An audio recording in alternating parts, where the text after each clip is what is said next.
धूल भरी आंधियां राजस्थान के उस छोटे से गांव बड़गांव की पहचान थीं। यहाँ की हवा में रेत की सरसराहट और पुराने किस्सों की गूंज हमेशा सुनाई देती थी। दोपहर का सूरज सिर पर था और उसकी तपिश से बचने के लिए गांव के लोग अपने घरों के ओटलों पर या पीपल के पेड़ की छांव में बैठे थे। लेकिन उस तपिश में भी एक आदमी था जो कभी नहीं रुकता था, या शायद जिसे उसकी लाचारी रुकने नहीं देती थी। वह थे विक्रम सिंह, पूर्व भारतीय सेना के हवलदार विक्रम सिंह। वही विक्रम जिनकी मूंछों पर कभी ताव हुआ करता था और जिनकी वर्दी पर मेडल चमकते थे। लेकिन आज उनकी पहचान वह मेडल नहीं बल्कि उनकी दाहिनी आस्तीन थी, जो खाली थी और हवा में बेजान होकर झूल रही थी। कारगिल की चोटियों पर एक धमाके ने उनसे उनका दाहिना हाथ छीन लिया था और उसी धमाके ने शायद उनकी आत्मा का एक हिस्सा भी ले लिया था। विक्रम अब गांव के एक पुराने गैरेज के पास अपनी छोटी सी झोपड़ी में रहते थे। उनके साथ कोई नहीं था सिवाय उनके 10 साल के भतीजे आर्यन के। आर्यन एक ऐसा बच्चा था जिसकी आंखों में अजीब सी चमक थी, लेकिन जुबान पर खामोशी। उसके माता पिता एक सड़क हादसे में गुजर गए थे और तब से विक्रम ही उसका सब कुछ था। और आर्यन के लिए विक्रम भगवान से कम नहीं था, भले ही दुनिया अब उन्हें एक अपाहिज फौजी कहकर बुलाती थी। कहानी की शुरुआत उस दोपहर से होती है जब विक्रम कोशिश कर रहा था पानी का एक भारी मटका उठाने की। उसका बायां हाथ कांप रहा था, पसीने की बूंदें उसके माथे से टपक रही थीं। एक हाथ से संतुलन बनाना कितना मुश्किल होता है, यह सिर्फ वही जानता था जिसने अपने शरीर का एक हिस्सा खोया हो। उसने मटके को पकड़ने की कोशिश की, लेकिन मिट्टी का वह बर्तन उसकी पकड़ से फिसल गया। एक जोरदार छपाक की आवाज आई और मटका जमीन पर गिरकर चकनाचूर हो गया। पानी मिट्टी में मिल गया, ठीक वैसे ही जैसे विक्रम का स्वाभिमान हर रोज थोड़ा थोड़ा करके इस गांव की धूल में मिल रहा था। पास ही बैठे कुछ गांव वाले ताश खेल रहे थे। आवाज सुनकर वे हंसे।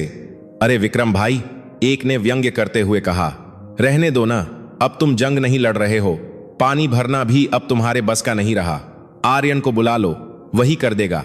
विक्रम ने कुछ नहीं कहा, बस अपनी मुट्ठी भींची और टूटे हुए मटके के टुकड़ों को देखने लगा। वह अपमान का घूंट पीकर रह गया। लेकिन वहां एक और शख्स था जिसने यह सब देखा था। आर्यन, वह गैरेज के पीछे कबाड़ के ढेर में कुछ ढूंढ रहा था। उसने अपने चाचा को अपमानित होते देखा और उसकी बाल मुट्ठियां भींच गईं। उसने अपनी आंखों में आए आंसुओं को पी लिया। आर्यन जानता था कि उसके चाचा कमजोर नहीं हैं, बस हालात ने उन्हें लाचार बना दिया है। आर्यन अक्सर स्कूल के बाद उस पुराने गैरेज में जाता था जिसका मालिक कोई भारतीय नहीं बल्कि एक बूढ़ा थाईलैंड का मिस्त्री था, मास्टर सोमचाई। सोमचाई सालों पहले बैंकॉक से भारत आया था और यहीं का होकर रह गया था। सोमचाई की हिंदी टूटी फूटी थी, लेकिन मशीनों की भाषा वह किसी भी इंजीनियर से बेहतर जानता था। गांव वाले उसे पागल थाई कहते थे क्योंकि वह अक्सर मशीनों से बातें करता था। लेकिन आर्यन के लिए सोमचाई एक जादूगर था। उस शाम आर्यन चुपचाप गैरेज के कोने में बैठा एक पुराने साइकिल के पहिए को घुमा रहा था। सोमचाई ने उसे देखा। उसकी बूढ़ी आंखों ने तुरंत भांप लिया कि लड़के के मन में कोई तूफान चल रहा है। सोमचाई अपनी लंगड़ाती चाल के साथ आर्यन के पास आया और अपनी डुंगाती को आखिया टूटी फूटी हिंदी में बोला, क्या हुआ छोटे उस्ताद, पहिया घूम रहा है पर तुम्हारा दिमाग कहीं और है। आर्यन ने सिर नहीं उठाया। उसने धीरे से कहा, चाचा आज फिर गिर गए मास्टर जी। लोग उन पर हंसे। वे कहते हैं कि अब वे किसी काम के नहीं रहे। वे कहते हैं कि एक हाथ वाला आदमी सिर्फ बोझ होता है। सोमचाई ने एक गहरी सांस ली। उसने आर्यन के हाथ से वह पहिया लिया और उसे गौर से देखने लगा। बेटा, सोमचाई ने अपनी थाई लहजे वाली हिंदी में कहा, थाईलैंड में हम मानते हैं कि हर टूटी हुई चीज में एक आत्मा होती है। अगर तुम उसे ध्यान से सुनो तो वह तुम्हें बताएगी कि उसे फिर से कैसे जुड़ना है। लोग शरीर देखते हैं, लेकिन एक कारीगर संभावना देखता है। सोमचाई ने गैरेज के कोने में पड़े कबाड़ के ढेर की ओर इशारा किया। वहां पुरानी गाड़ियों के शॉकर, जंग लगी चेन और हाइड्रोलिक पंप के टुकड़े पड़े थे। तुम्हें क्या दिखता है वहां? सोमचाई ने पूछा। कबाड़, आर्यन ने जवाब दिया। नहीं, सोमचाई ने मुस्कुराते हुए कहा, वह कबाड़ नहीं है, वह भविष्य है। बस उसे एक सही नजर की जरूरत है। तुम्हारे चाचा का हाथ गया है, लेकिन उनका हौसला तो अभी भी वही है ना। अगर इंसान का शरीर साथ छोड़ दे तो लोहे को उसका सहारा बनना चाहिए। उस पल आर्यन के दिमाग में एक बिजली सी कौंधी। उसने उन लोहे के टुकड़ों को, उस हाइड्रोलिक पंप को और उस साइकिल की चेन को एक नई नजर से देखा। क्या हो अगर वह अपने चाचा को उनका हाथ वापस दे सके? मांस और हड्डियों का नहीं, बल्कि लोहे और उम्मीद का हाथ। उसी रात जब विक्रम अपनी खाट पर सो रहा था, आर्यन लालटेन की रोशनी में जाग रहा था। उसने अपनी पुरानी स्कूल की कॉपी निकाली और उस पर एक चित्र बनाना शुरू किया। यह किसी बच्चे की ड्राइंग नहीं थी, यह एक मिशन था।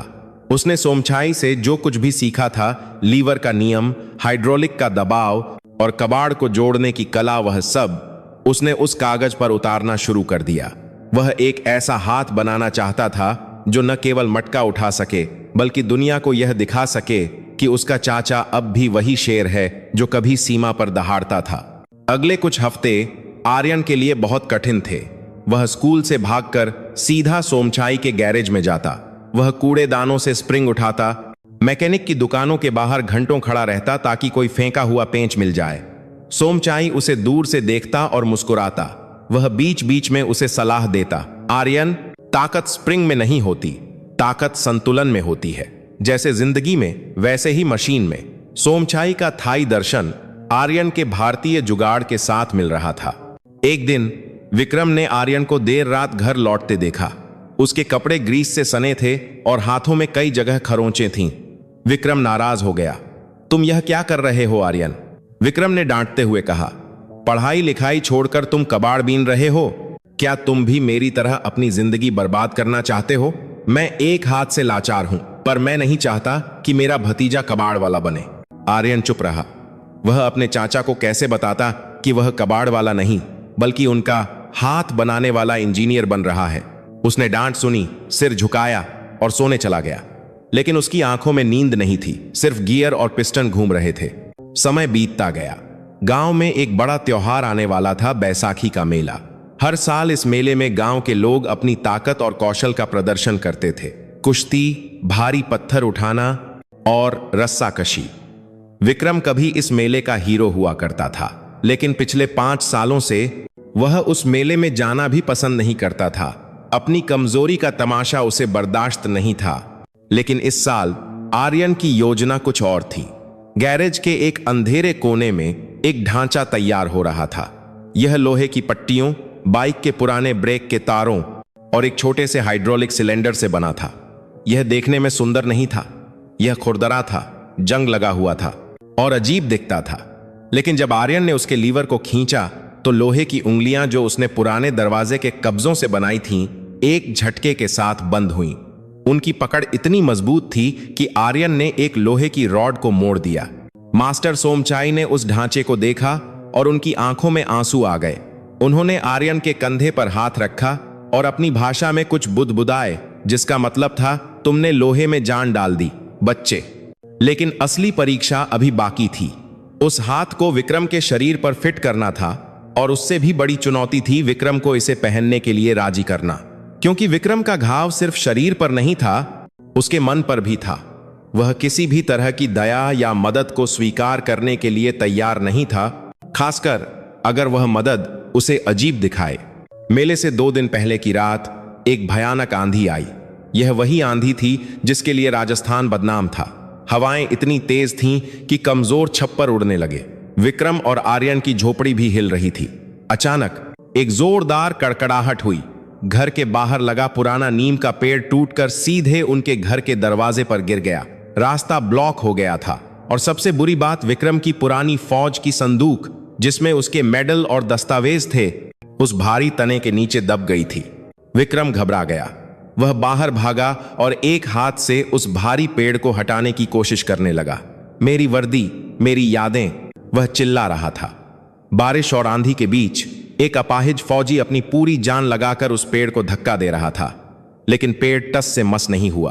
वह कीचड़ में फिसल गया, हताश होकर रोने लगा। तभी आर्यन गैरेज से कुछ लेकर आया। वह भारी था, लोहे का बना हुआ और तेल की गंध दे रहा था। आर्यन ने बारिश में भीगते हुए चिल्लाया, चाचा, इसे पहनिए। विक्रम ने कीचड़ से स्नेह चेहरे के साथ ऊपर देखा। बिजली की चमक में उसने देखा कि आर्यन के हाथ में एक अजीब सा लोहे का ढांचा था। यह क्या है? विक्रम ने चिल्लाया। यह आपका हाथ है चाचा, आर्यन ने कहा। उसकी आवाज आंधी से भी तेज थी। इसे पहनिए। सोमचाई उस्ताद ने कहा था कि मशीन में भी आत्मा होती है। आज इस आत्मा को आपकी जरूरत है। विक्रम एक पल के लिए ठिठका। क्या यह खिलौना काम करेगा? क्या यह कबाड़ उसे उसकी ताकत वापस दे सकता है? लेकिन आर्यन की आंखों में जो विश्वास था, उसने विक्रम के अंदर के सोए हुए सैनिक को जगा दिया। उसने अपना बायां हाथ बढ़ाया और आर्यन को वह ढांचा अपने कटे हुए कंधे पर बांधने दिया। पट्टियां कस दी गईं। ब्रेक के तार उसकी पीठ से होकर गुजरे ताकि वह अपने कंधे की हरकत से उंगलियों को नियंत्रित कर सके।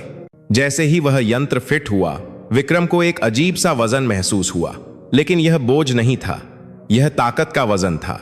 बारिश की बूंदें विक्रम के चेहरे पर सुइयों की तरह चुभ रही थीं, लेकिन उसे महसूस नहीं हो रहा था। उसका पूरा ध्यान अपनी पीठ और उस लोहे के ढांचे पर था जो आर्यन ने उसके शरीर से बांधा था। सामने वह विशाल नीम का पेड़ पड़ा था, जिसके नीचे उसकी जिंदगी की सबसे कीमती यादें, उसका फौजी संदूक दबी हुई थीं। चाचा, खींचिए। आर्यन की आवाज बिजली की कड़कड़ाहट के बीच सुनाई दी। लीवर को काम करने दीजिए। विक्रम ने अपने दांत भींचे। उसने अपने कंधे को पीछे की ओर झटका दिया। उसकी पीठ से जुड़े तारों में खिंचाव आया। अचानक एक अजीब सी आवाज आई, चर्रर हिस्सेस। यह उस हाइड्रोलिक सिलेंडर की आवाज थी जो आर्यन ने एक पुराने ट्रक के जैक से निकाल कर लगाया था। लोहे का वह बेडौल पंजा जो पेड़ के तने के नीचे फंसा था, धीरे धीरे कसने लगा। विक्रम को लगा जैसे उसका कंधा उखड़ जाएगा। दर्द की एक लहर उसकी रीढ़ की हड्डी में दौड़ गई। वह दर्द से कराह उठा। रुकिए मत चाचा, बस थोड़ा और, आर्यन चिल्लाया। वह कीचड़ में घुटनों के बल बैठकर संदूक को खींचने की कोशिश कर रहा था।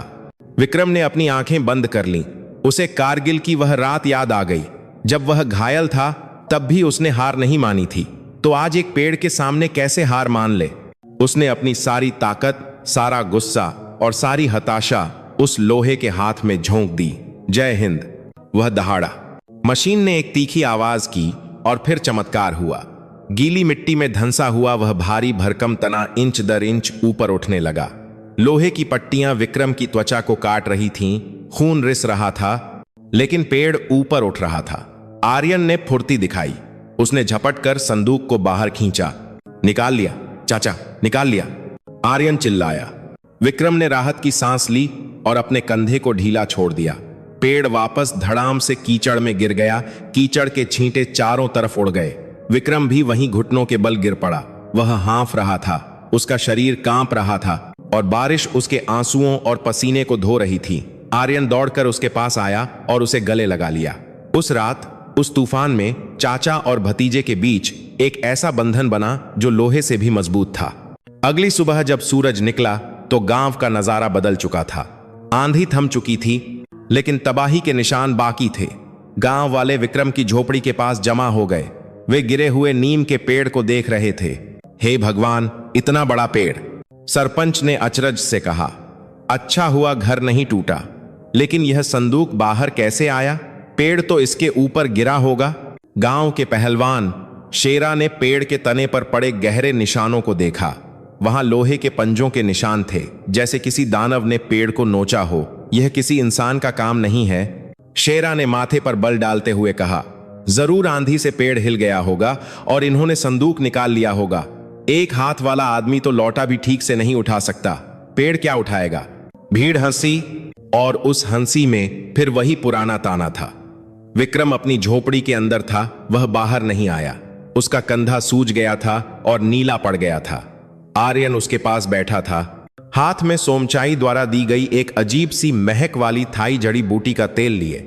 मास्टर सोमचाई धीरे धीरे अंदर आए। उन्होंने विक्रम की हालत देखी और सिर हिलाया। दर्द हो रहा है? उन्होंने पूछा। बहुत, विक्रम ने कराहते हुए कहा। मास्टर जी, यह पागलपन है। यह लोहा मेरे शरीर को काट रहा है। मैं कोई मशीन नहीं हूं। यह मुझसे नहीं होगा। लोग सही कहते हैं मास्टर जी, एक पागलपन है। मैं अब बेकार हो चुका हूं। 3 है यूकारी, 2 जरूर, डे जरूर, डे जरूर, डे जरूर, डे जरूर। सोमचाई ने आर्यन के हाथ से तेल लिया और विक्रम के कंधे पर मालिश करना शुरू किया। विक्रम, सोमचाई ने शांत स्वर में कहा, थाईलैंड में हम मुआय थाई सिखाते हैं। वहां हम कहते हैं दर्द कमजोरी के निकलने का रास्ता है। जब लोहा पिघलता है तभी वह नया आकार लेता है। तुम्हारा शरीर इस नए हिस्से को अभी पहचान नहीं रहा है, इसलिए लड़ रहा है। लेकिन जिस दिन तुम्हारे दिमाग ने इसे अपना लिया, उस दिन यह लोहा नहीं, तुम्हारा खून बन जाएगा। लेकिन यह बहुत भारी है, विक्रम ने शिकायत की। जिम्मेदारी भी भारी होती है फौजी, सोमचाई ने उसकी आंखों में देखते हुए कहा। तुम्हारे भतीजे ने कूड़े के ढेर से तुम्हारे लिए उम्मीद चुनी है। क्या तुम उस उम्मीद को दर्द के डर से फेंक दोगे? विक्रम ने आर्यन की ओर देखा। बच्चा उम्मीद भरी नजरों से उसे देख रहा था। उसकी उंगलियों पर अभी भी कल रात की मेहनत के निशान थे, कटे, फटे और काले। विक्रम का दिल पसीज गया। उसने अपनी बची हुई मुट्ठी भींची। नहीं, विक्रम ने धीमे लेकिन दृढ़ स्वर में कहा, मैं इसे नहीं फेंकूंगा। आर्यन, इसे फिर से बांधो। शुरुआत हुई एक नए संघर्ष की। अगले 15 दिन बड़गांव के इतिहास में दर्ज होने वाले थे, लेकिन अभी किसी को इसकी खबर नहीं थी। विक्रम और आर्यन ने अपनी दिनचर्या बदल दी। वे रात के अंधेरे में अभ्यास करते थे ताकि कोई देख न ले। गैरेज के पीछे का हिस्सा उनका प्रशिक्षण मैदान बन गया। पहले दिन विक्रम सिर्फ एक खाली बाल्टी उठाने की कोशिश कर रहा था। वह पसीना पसीना हो गया, लेकिन बाल्टी नहीं हिली। हाइड्रोलिक सिस्टम अटक रहा था। स्प्रिंग बहुत टाइट है। आर्यन बुदबुदाया। उसने अपनी जेब से एक पुराना पेचकस निकाला और उसे एडजस्ट किया। अब कोशिश कीजिए। इस बार बाल्टी उठी, लेकिन संतुलन बिगड़ गया और पानी विक्रम के ऊपर गिर गया। दोनों हंस पड़े। यह हंसी बहुत दिनों बाद गूंजी थी। धीरे धीरे बाल्टी की जगह ईंटों ने ले ली, ईंटों की जगह पत्थरों ने। मास्टर सोमचाई एक कोच की तरह दूर कुर्सी पर बैठे रहते और निर्देश देते, ताकत मत लगाओ विक्रम, तकनीक इस्तेमाल करो, मशीन को अपना काम करने दो, तुम बस दिशा दो। आर्यन ने मशीन में कई बदलाव किए। उसने देखा कि विक्रम को कलाई घुमाने में दिक्कत हो रही है, तो उसने एक पुरानी वॉशिंग मशीन की मोटर का हिस्सा निकालकर कलाई वाले हिस्से में फिट कर दिया। अब विक्रम अपनी लोहे की मुट्ठी को 360 डिग्री घुमा सकता था। यह तकनीक पूरी तरह से जुगाड़ थी, साइकिल की चेन, ब्रेक वायर और मोटर का अजीब मिश्रण, लेकिन यह काम कर रही थी। एक रात विक्रम ने गैरेज में पड़े एक पुराने ट्रैक्टर के टायर को उठाने की कोशिश की। यह भारी था। उसने पंजा टायर के रिम में फंसाया, सांस रोकी। मशीन ने अपनी परिचित चर्रर आवाज की। टायर जमीन छोड़ गया। विक्रम ने उसे अपने सिर के ऊपर तक उठाया, लिया। उसकी नसों में एड्रेनालाइन दौड़ गया। उसे लगा जैसे उसका खोया हुआ हाथ वापस आ गया है। वह चिल्लाना चाहता था, लेकिन उसने खुद को रोक लिया। असली परीक्षा अभी बाकी थी। बैसाखी का मेला आ गया था। पूरा गांव रंग बिरंगे कपड़ों, मिठाइयों की खुशबू और ढोल की आवाज से गूंज रहा था। मेले के बीचों बीच एक बड़ा अखाड़ा बना था। यह वह जगह थी जहां गांव की शान का फैसला होता था। इस बार प्रतियोगिता थी ताकत का बादशाह। एक भारी पत्थर, जिसे भीमशिला कहा जाता था, उसे उठाकर दिखाना था। शेरा, गांव का मौजूदा चैंपियन, अखाड़े में खड़ा था। उसका शरीर तेल से चमक रहा था। उसने आसानी से पत्थर को घुटनों तक उठाया और नीचे पटक दिया। धूल उड़ी। लोग तालियां बजाने लगे। है कोई माई का लाल? शेरा ने अपनी मूंछों पर ताव देते हुए ललकारा। बड़गांव में क्या मर्द खत्म हो गए हैं? उसने जानबूझकर उस कोने की ओर देखा जहां विक्रम खड़ा था। विक्रम ने एक लंबी चादर ओढ़ रखी थी, जिससे उसका दाहिना हिस्सा ढका हुआ था। अरे फौजी बाबू, शेरा हंसा, तुम तो रहने ही दो। यहां हाथ वालों का काम है, बिना हाथ वालों का नहीं। तुम जाकर बच्चों को कहानियां सुनाओ। भीड़ हंसी। आर्यन का चेहरा गुस्से से लाल हो गया। उसने विक्रम का बायां हाथ पकड़ा। चाचा, उसने फुसफुसाया। विक्रम ने एक गहरी सांस ली। उसने वह चादर अपने कंधे से उतार फेंकी। धूप में उसका लोहे का हाथ चमक उठा। वह सुंदर नहीं था, उसमें जंग के निशान थे, वेल्डिंग के भद्दे जोड़ थे और तारों का जंजाल था।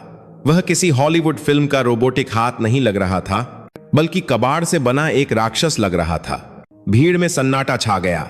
हंसी अचानक रुक गई। लोग फटी आंखों से उस अजीबो गरीब यंत्र को देख रहे थे जो विक्रम के कंधे से जुड़ा था। यह क्या बला है? किसी ने भीड़ में से कहा। विक्रम धीरे धीरे अखाड़े की ओर बढ़ा। उसके हर कदम के साथ उसके बूटों की आवाज और मशीन की हल्की क्लिक क्लिक सुनाई दे रही थी। वह शेरा के सामने जाकर खड़ा हो गया। उसकी आंखों में अब शर्म नहीं, आग थी।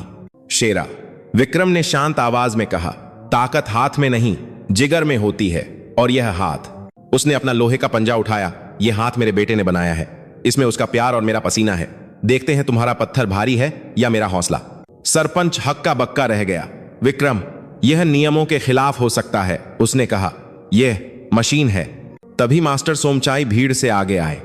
नियम ताकत का है सरपंच जी, सोमचाई ने टूटी फूटी हिंदी में कहा। क्या आपने कभी चश्मा पहनने वाले को पढ़ने से रोका है? नहीं ना? तो इसे अपनी ताकत दिखाने से क्यों रोक रहे हो? यह इसका चश्मा नहीं, इसका बैसाखी नहीं, यह इसका हिस्सा है। भीड़ में फुसफुसाहट शुरू हो गई। सही कह रहा है थाई बाबा, कुछ बुजुर्ग बोले। देखने दो, फौजी क्या करता है? शेरा ने तिरस्कार से थूका। ठीक है, आ जाओ, अगर मशीन टूट गई तो रोना मत। विक्रम भीमशिला के पास पहुंचा। पत्थर बहुत बड़ा था। उसने झुककर अपने लोहे के पंजों को पत्थर के दोनों ओर जमाया। लोहा पत्थर से टकराया, खट्टाक। उसने आर्यन की ओर देखा। आर्यन ने अपनी मुट्ठी भींचकर उसे इशारा किया। विक्रम ने आंखें बंद की। उसने अपने कंधे की मांसपेशियों को कस लिया। हाइड्रोलिक सिस्टम सक्रिय हो गया। हिस्सस की आवाज गूंजी। विक्रम ने जोर लगाया। नसों में खून का प्रवाह तेज हो गया। मशीन कांपने लगी। लोहे के जोड़ चरमराने लगे। क्या आर्यन का जुगाड़ टिक पाएगा या फिर सबके सामने बिखर जाएगा? पत्थर हिलने लगा। जमीन से 1 इंच, 2 इंच। तभी एक तेज आवाज आई, कड़क। मशीन का एक बोल्ट टूटकर हवा में उड़ गया। विक्रम का संतुलन बिगड़ा। पत्थर वापस गिरने ही वाला था। भीड़ की सांसें अटक गईं। चाचा, हार मत मानना, आर्यन की चीख गूंजी। विक्रम ने गिरते हुए पत्थर को संभाला। उसका चेहरा लाल हो गया था। उसने सोमचाई की बात याद की। दर्द कमजोरी के निकलने का रास्ता है। उसने दर्द को स्वीकार किया और एक अंतिम हुंकार भरी, या अली, बजरंग बली, भारतीय सेना का नारा। और एक झटके के साथ वह भारी पत्थर हवा में उठ गया। विक्रम सीधा खड़ा हो गया। पत्थर उसके सीने के पास था। उसके लोहे के हाथ की पकड़ में जकड़ा हुआ। धूल के गुबार के बीच एक हाथ वाला फौजी और उसका लोहे का हाथ सूरज की रोशनी में चमक रहा था। पूरा अखाड़ा सुन्न था। एक पल के लिए वक्त थम गया और फिर तालियों की गड़गड़ाहट से आसमान गूंज उठा। लेकिन कहानी अभी खत्म नहीं हुई थी। विक्रम ने पत्थर नीचे नहीं पटका। उसने उसे आराम से रखा, अपनी ताकत और नियंत्रण का सबूत देते हुए। शेरा का मुंह खुला का खुला रह गया था। विक्रम मुड़ा और आर्यन को अपनी गोद में एक हाथ से उठा लिया। यह जीत मेरी नहीं, उसने भीड़ से कहा, इस छोटे इंजीनियर की है। उसी भीड़ में एक अजनबी खड़ा था। उसने खादी का कुर्ता पहना था और आंखों पर चश्मा था। वह गांव का नहीं लग रहा था। वह इस पूरे नजारे को अपने मोबाइल फोन में रिकॉर्ड कर रहा था। उसके चेहरे पर एक रहस्यमयी मुस्कान थी। वह कोई और नहीं बल्कि भारतीय रक्षा अनुसंधान डारडो से जुड़ा एक वैज्ञानिक था, जो छुट्टी पर अपने गांव आया हुआ था। उसे अंदाजा हो गया था कि उसने अभी अभी क्या देखा है। एक गांव के बच्चे ने कबाड़ से वह बना दिया था जिसे बनाने में बड़ी बड़ी प्रयोगशालाएं करोड़ों खर्च करती हैं। एक पावर्ड एक्सोस्केलेटन। उसने अपना फोन जेब में रखा और भीड़ को चीरते हुए विक्रम और आर्यन की तरफ बढ़ा। बड़गांव की धूल भरी आंधी अब एक नए तूफान का रूप लेने वाली थी, सफलता का तूफान। बैसाखी के मेले में गूंजी तालियों की आवाज सिर्फ बड़गांव तक सीमित नहीं रही। वह आवाज इंटरनेट की तरंगों पर सवार होकर सरहदों को पार कर गई। जिस वैज्ञानिक ने वह वीडियो बनाया था, उसने उसे एक शीर्षक दिया था, दसी iron man, a soldier's revenge. डेजी iron man, a soldier's revenge.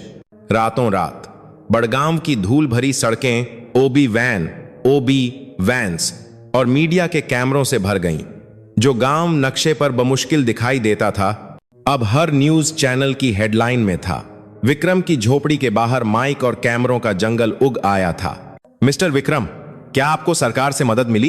क्या यह तकनीक विदेशी है? बच्चे, तुमने यह कबाड़ से कैसे बनाया? क्या तुमने कोई इंजीनियरिंग की है? सवालों की बौछार हो रही थी। आर्यन, जो मशीनों के शोर में सुकून महसूस करता था, इंसानों के इस शोर से घबरा गया। वह मास्टर सोमचाई के पीछे छुप गया। सोमचाई ने अपनी टूटी फूटी हिंदी में पत्रकारों को डांटा, हटो, मशीन को सांस लेने दो। मशीन गर्म है, फट जाएगी तो न्यूज नहीं, इतिहास बन जाओगे। भीड़ के बीच से एक सरकारी गाड़ी, जिस पर लाल बत्ती लगी थी, रास्ता बनाते हुए आई। उसमें से 2 लोग उतरे।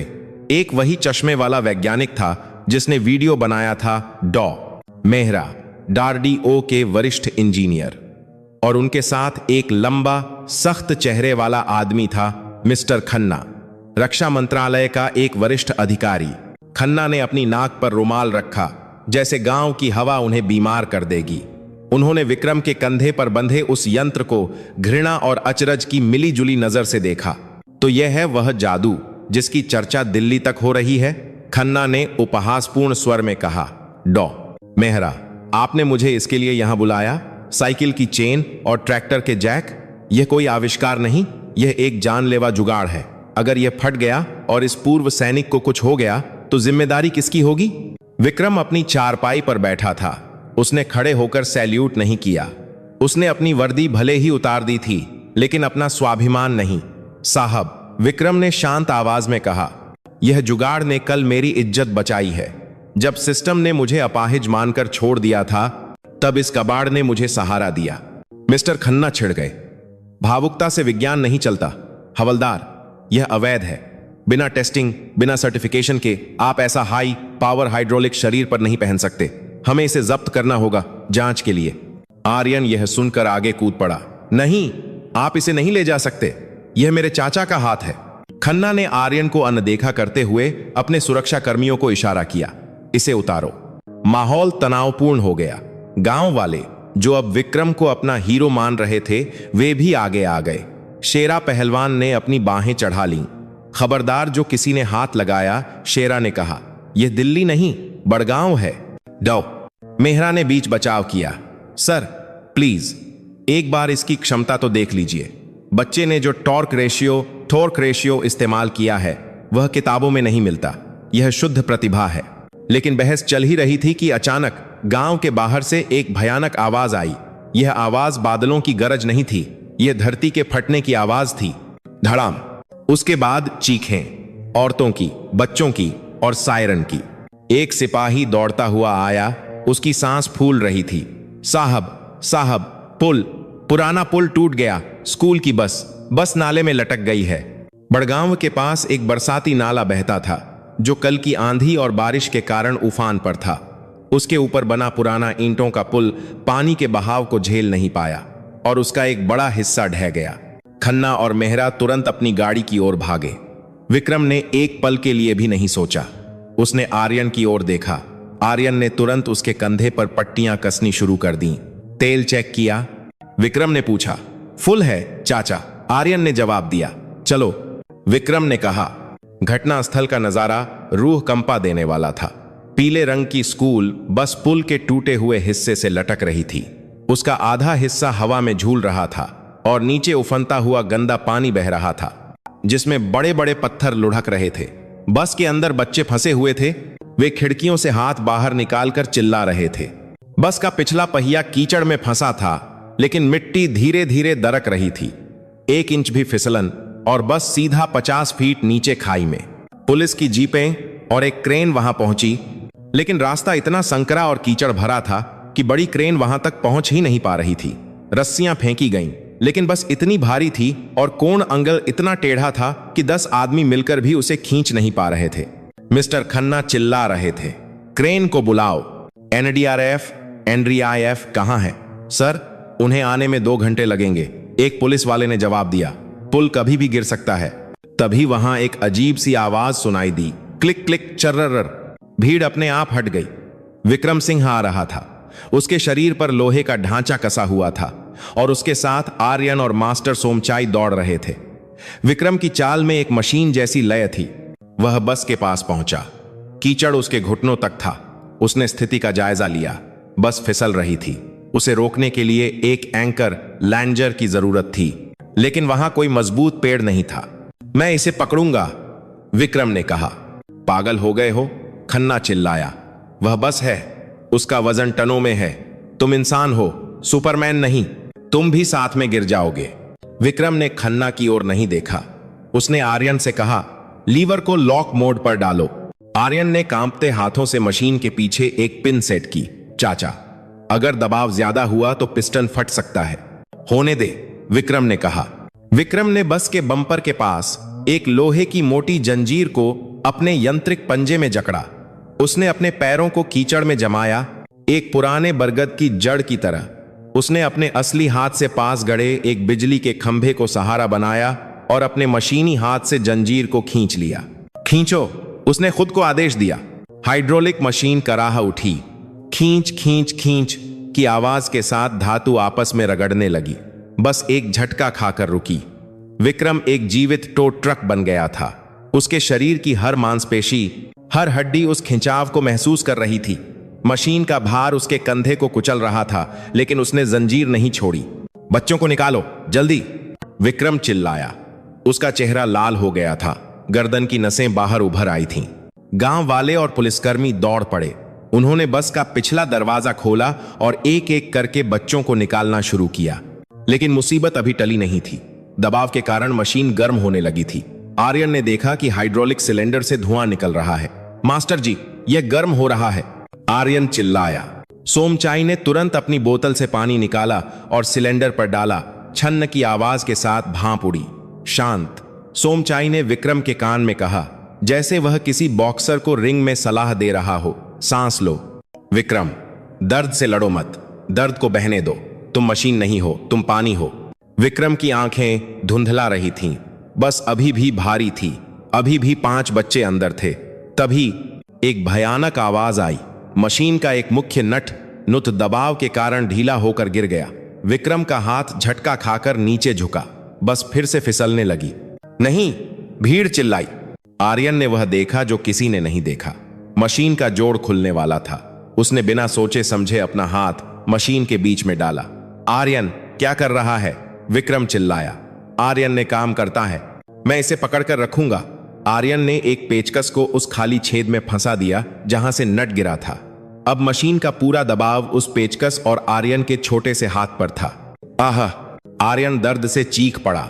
लोहे ने उसकी त्वचा को छील दिया था। छोड़ दे आर्यन, विक्रम ने गिड़गिड़ाते हुए कहा। तेरा हाथ टूट जाएगा।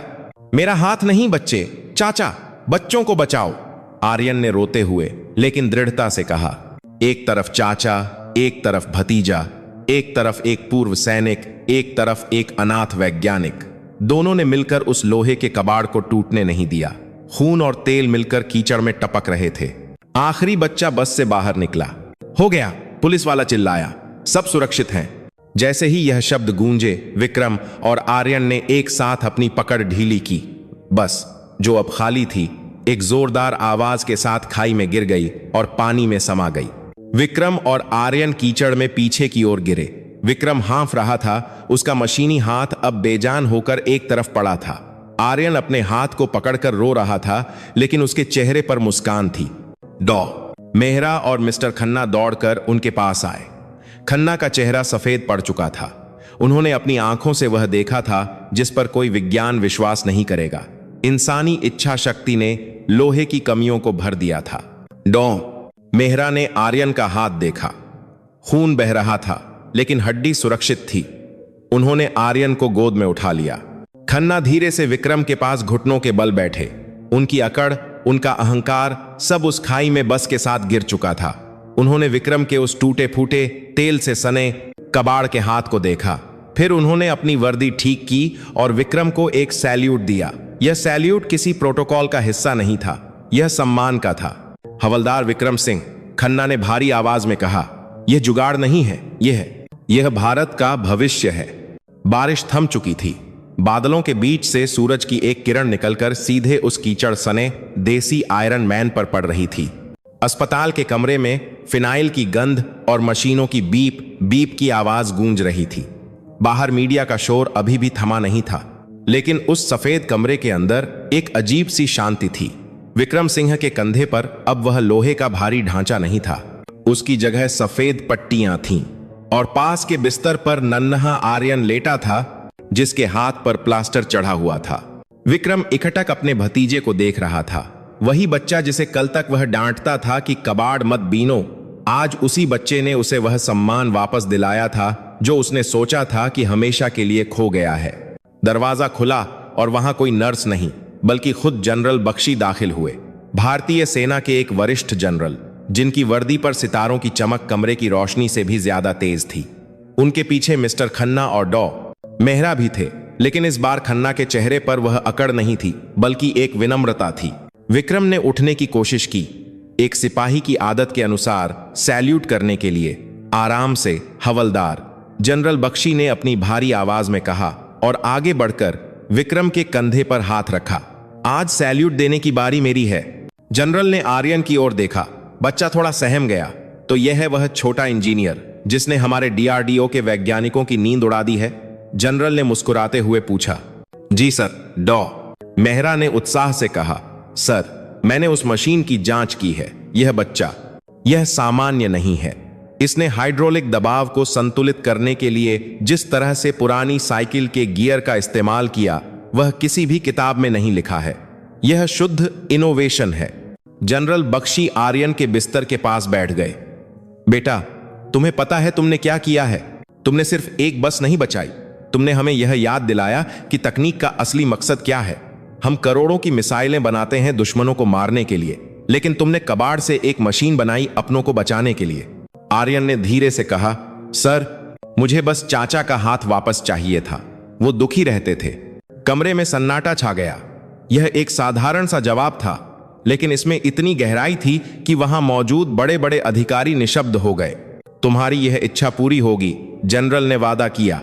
और सिर्फ चाचा का हाथ नहीं, बल्कि ऐसे हजारों सैनिकों का हाथ जो सरहद पर अपने अंग खो चुके हैं। भारत सरकार चाहती है कि तुम और तुम्हारे चाचा हमारे साथ काम करें। हम प्रोजेक्ट आर्यन शुरू करना चाहते हैं, सस्ती और मजबूत प्रोस्थेटिक्स कृत्रिम अंग बनाने का प्रोजेक्ट। 6 महीने बाद नई दिल्ली का विज्ञान भवन खचाखच भरा हुआ था। देश के प्रधानमंत्री, रक्षा मंत्री और दुनिया भर से आए वैज्ञानिक वहां मौजूद थे। मंच पर एक बड़ी स्क्रीन लगी थी जिस पर लिखा था मिशन समर्थ, आत्मनिर्भर भारत का नया अध्याय। मंच पर रोशनी हुई और वहां 2 लोग आए। एक तरफ सूट बूट में डॉ मेहरा और दूसरी तरफ खादी के कुर्ते में विक्रम सिंह और आर्यन।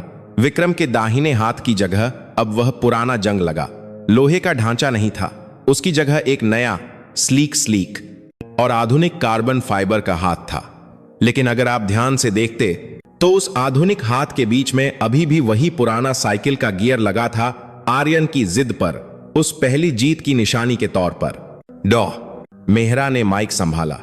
देवियों और सज्जनों, आज तक हम तकनीक बाहर से मंगवाते थे, लेकिन आज मैं आपको एक ऐसी तकनीक दिखा रहा हूं जो भारत की मिट्टी से, भारत की जरूरत से और भारत के दिमाग से निकली है। मिलिए आर्यन से, हमारे सबसे कम उम्र के मुख्य सलाहकार। हॉल तालियों की गड़गड़ाहट से गूंज उठा।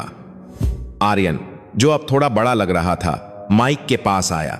उसके पैर थोड़े कांप रहे थे, लेकिन जब उसने विक्रम की ओर देखा तो उसे हिम्मत मिली। विक्रम ने अपने नए रोबोटिक हाथ से थम्स अप किया।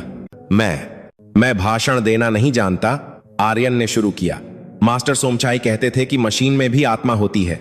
मैंने बस उस आत्मा को ढूंढा था। मेरे चाचा कहते थे कि एक फौजी कभी रिटायर नहीं होता, तो मैंने बस उनकी वर्दी का लोहा पिघलाकर उन्हें वापस दे दिया। उसने अपनी जेब से एक रिमोट निकाला और बटन दबाया। विक्रम ने मंच पर रखे एक नाजुक कांच के गिलास को अपने रोबोटिक हाथ से उठाया। पकड़ इतनी कोमल थी कि गिलास टूटा नहीं और इतनी मजबूत कि वह फिसला नहीं। फिर उसने उसी हाथ से एक लोहे की रॉड को मोड़कर दिखा दिया। यह ताकत मारने के लिए नहीं, आर्यन ने कहा, बचाने के लिए है।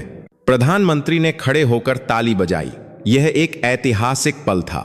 एक अनाथ बच्चा जिसे कभी गांव वाले कबाड़ वाला कहते थे, आज राष्ट्र का गौरव बन चुका था। कहानी का अंत बड़गांव में होता है। गैरेज अब पुराना और टूटा फूटा नहीं था।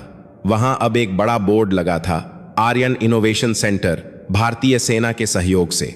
अंदर गांव के दर्जनों बच्चे बैठे थे, जिनके हाथों में अब मोबाइल फोन नहीं, बल्कि पेंच और गियर थे। मास्टर सोमछाई, जो अब और भी बूढ़े हो चुके थे, एक कुर्सी पर बैठकर बच्चों को देख रहे थे। विक्रम सिंह अब गांव के सरपंच थे, लेकिन वे अपनी कुर्सी पर कम और गैरेज में ज्यादा मिलते थे। शाम का वक्त था, सूरज ढल रहा था। आर्यन गैरेज की छत पर बैठा था, ठीक वैसे ही जैसे वह बचपन में बैठता था। उसके हाथ में एक नया ब्लूप्रिंट था, शायद एक नया ड्रोन या शायद किसानों के लिए कोई नई मशीन।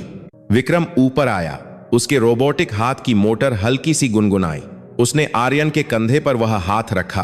क्या सोच रहा है उस्ताद? विक्रम ने मुस्कुराते हुए पूछा। चाचा, आर्यन ने क्षितिज की ओर देखते हुए कहा, मैं सोच रहा हूं कि लोहे में जान तो डाल दी, अब अगर हम हवा में उड़ने वाले खेत बना सकें तो। विक्रम हंसा, वह हंसी जो अब खुलकर आती थी, जिसमें कोई दर्द या शर्म नहीं थी। तू कुछ भी कर सकता है आर्यन, क्योंकि तेरे पास वह है जो किसी मशीन में नहीं होता। क्या? दिल, विक्रम ने कहा और अपने सीने पर हाथ रखा। एक हिंदुस्तानी दिल। दूर कहीं स्कूल की घंटी बजी और हवा में राष्ट्रगान की धुन तैरने लगी। आर्यन और विक्रम सावधान की मुद्रा में खड़े हो गए। ढलते सूरज की रोशनी में एक इंसान और एक मशीन की परछाई एक हो गई थी। और यही भारत की नई तस्वीर थी, जहां परंपरा और तकनीक, जज्बा और जुगाड़ मिलकर एक नया भविष्य लिख रहे थे।